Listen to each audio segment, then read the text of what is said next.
Hello, my name is James Pikeway, and welcome to day 14 of Public Speaking in the Summer. And this is our last class. So, what do we know? In this class, we're leading into that final motivational speech. We're going to go over all the little bits.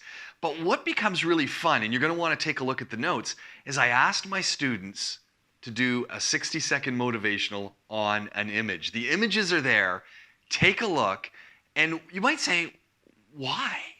The 60-second motivational is all about you getting up and practicing all those skills. In this case, it's kind of an on-the-fly. It's an impromptu. But really, whether it is something you've been practicing forever or something that you get up and you do in the moment, the key is you have all these skills that you've been putting together, all these things that you've been practicing. And that's the key. Because what this day 14 really talks about is that final piece, is that you only get better at public speaking by public speaking. By thinking introduction, conclusion. Do I have them nailed? Do I have one? Even if I'm speaking for only 60 seconds, do I have a conclusion? You only get better at public speaking by speaking. That's what this class is all about. It's leading us into our final speech. It's day 14. Enjoy the podcast. I'm telling you, the way to do presentations is not to fill up those slides with things. Just pictures is beautiful. Stylized graphs, if you really have to use them. Single words, multiple words, just a number. I mean, you're the presentation. Don't fill it up with a bunch of words. That's not the way you want to do it. It really, really takes away from what you're saying. And you want to remember, even when they invented Keynote and PowerPoint, the whole idea was that they were going to help you, not take over from you. So that's really important. So no, keep doing what you're doing. Don't overfill. Go back to all those examples that I keep showing you of slides and things. Go back to Matt Coots. Take a look. Go back to Ron Gutman. Look at the Ron Gutman Prezi. That's a perfect example of exactly what you want to do with slides. Okay, thank you. How are others doing? Any questions? Anything on your mind? Any challenges that you're facing as you get into your last speech that's coming up? As I said, keep it really focused and simple. And there's so much going on around us. It could be lessons learned about yourself in COVID. It could be, you've had a small business, how you got into your major. Maybe you're married, how that has changed things. It could be anything. Maybe you're a sports star. Maybe you started doing sports and then you took out your knee, and maybe who's the basketball lady here? Which one of you was the basketball lady? Who did basketball? One of you did basketball. I can't remember who was the basketball person who doesn't do basketball anymore. Who was that? That's a good talk. That's Bakita. Yeah, that's a good talk. There's a talk there. I mean, I don't know what you're going to do, but that easily could be a very nice motivational presentation. Anyway, lessons learned from basketball and why you're not doing basketball. I mean, if I was gonna do a speech, what would I do it on? I ran a marathon. I always wanted to run a marathon, so I ran a Dubai marathon. I did it in great time, and I'll never do a marathon again. So lessons learned from a marathon, and why one would put themselves through it. And it could be actually maybe the last 2 kilometers where so many people were at the side of the road crying because they couldn't finish. It was horrible. And those last 2 kilometers were the most horrible kilometers of the entire run. It was brutal, and it was exhilarating at the same time. And I thought I'd do another one. I started training, and then I realized in the training process, no, there's no reason to do this. Any questions from anyone else? Anything you want to say? And of course, at the end of class, if you want to talk privately, I can open up a new Zoom room or stay around and we can go over stuff. If you got questions, queries, ideas, things you want to bounce off. The key is, as I keep saying, Post-it notes, put them on a wall. Keep your ideas so simple, because remember, you've only got 4 minutes. So I don't mean simplified idea but think really, so the word, when I keep saying keep it simple, I probably should be saying keep it focused, narrow it down, and think about how you're going to make people go, yeah, you know what, I can do that.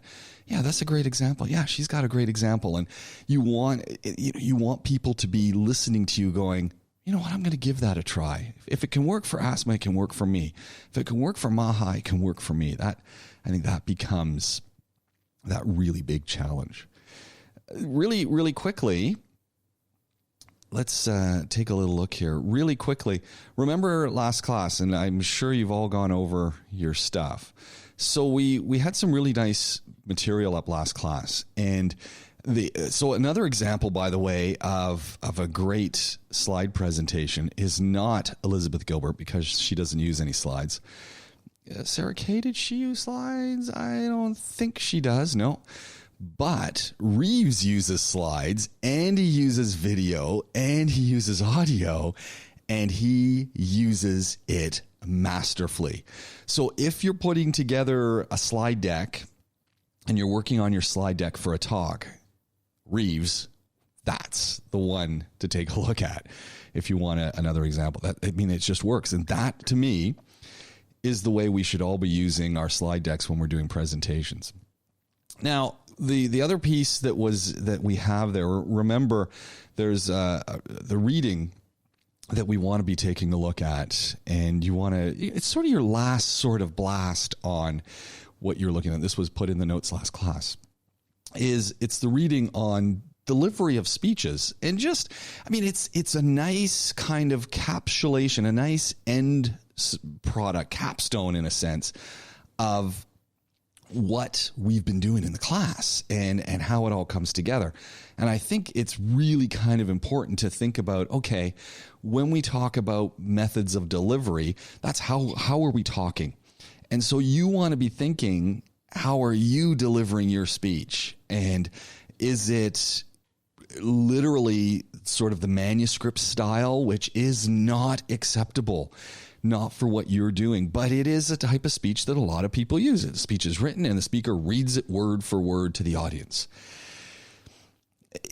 So many people do this. And they can be great. And there are manuscript style speeches that can be great. Not often, but they can be. And it is what it is. We have the memorized style that you are all very familiar with, where someone memorizes that speech word for word and they do it. Again, a memorized speech can work. It's a lot like a manuscript speech. I don't recommend a memorized speech. Although, remember, memorizing your conclusion and memorizing your introduction are really good ideas, because memorizing the introduction gets you into the zone. You then go into the middle part, your second, first, and third points. You know the points, so those points develop based on what you've been practicing over and over again. But if it's a pure memorized speech, the problem is, as you're doing it, if you lose your spot, you've got to rewind it to where you remember. That is not good. Impromptu style, this is a lot of that we've been doing in class. We've been doing a lot of impromptu speeches in class. And we're going to actually do one of those today, although you've had a little bit of time to look at it. It's kind of made up. It's unrehearsed for the most part, pretty much unprepared. Two things that I don't recommend for your final speeches. I truly, if you've been asked to do a presentation, if you've been asked to do a speech, if you've been asked to do something, you don't want to do it impromptu unless you absolutely know that topic and have been talking about it forever. Then if someone says, hey, can you tell me about your business? You can do an impromptu about your business if that's all you ever talk about. But for the most part, impromptu speeches, they can be interesting and they're very useful. And the reason we do them is to help us get over some nerves, to help us think about our elocution, how we're saying things, to help us think about speed, to get us used to talking in the group. But impromptu speeches, do have their challenges. The one that I kind of love and that I think is really more like what we're doing, and is definitely when you think about Reeves' speech and when you think about Sarah Kay's speech, the extemporaneous. And this is really kind of between that impromptu and memorized. And it's exactly what you're doing. You have a very clear start. You have a very clear end. And in the middle, you've been working and you've been practicing and you have some key ideas and you know what those key ideas are. And if someone interrupts you, you can stop and you can start again. And you might switch something as you're doing it. And they're carefully prepared. They're carefully rehearsed, but they're delivered, with keywords that you might have. You're not reading it. It's really, this is the kind of speech that you're doing. And as I said, we've seen great examples of that with Reeves, Sarah Kay, even Elizabeth Gilbert does these. Most TED speeches are of this style. They're not being read. So it becomes really important. Professor, I will still not be doing the quiz now. I need to catch my appointment. We're going to do the quiz like literally in 2 minutes. Can you stick around, Miriam, and do the quiz? We're going to do it in 2 minutes. So that's where we're going. And all right, so that is that. So and that was basically what we talked about last class. Nick? So where are we going? We've got little things that we want to do today, and that was good work on the quiz, by the way, ladies. Good work on the quiz. I'm glad you were all here at the start of the class. And where we are heading into, this is our last physical teaching day, your last day to prep.